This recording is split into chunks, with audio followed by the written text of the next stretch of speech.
şunu unutma. Allah'dan gelen her bir zat ya öze acayiptir, ya da neticesi bilen acayiptir. Edenler razı olmasa, elindekine bitirir. Son pişman edip görme.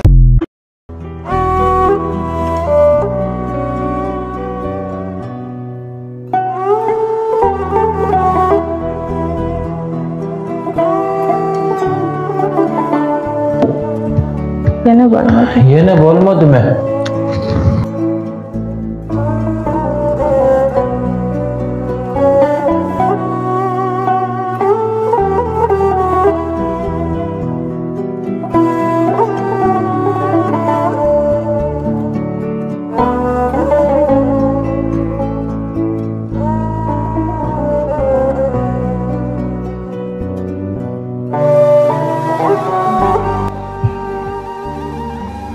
Kıynanyan mı? Yok.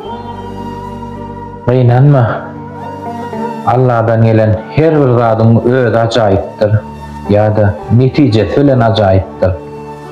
Keyvan sen kıynanma. Hemme zat kovalar. İnşallah bize de Allah gülüp bakar. Gel kovsu bir gökçe çay içelim. Sen çay demle bir televizor görüp çay içelim. Hadi.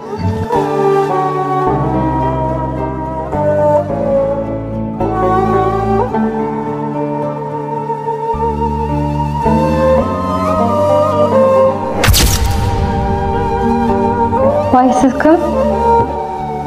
Men vakman men size boşluk getirdim. Ona el boşluk. Allah Teala size oğul perzent verir. Ona el oğul perzent. Meni çabalına kıydılara. Allah Teala size perzent vermedi. Söyle siz hiç açan videonuzu üzmediniz. Onun için Allah Teala size perzent numarasını verir.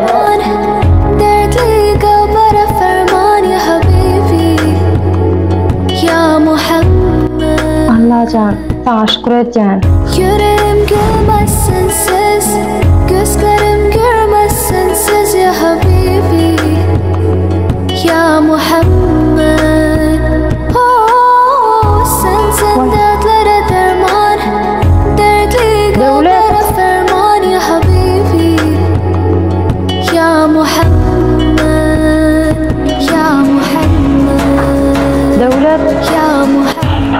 Sağlık mı yarı iyice? Boğuculuk mu? Devlet. Bana bardak para oldu. Ne mi oluyor? Yaramacak olan. Yaramacak oluyor? Ne mi oluyor? Ay?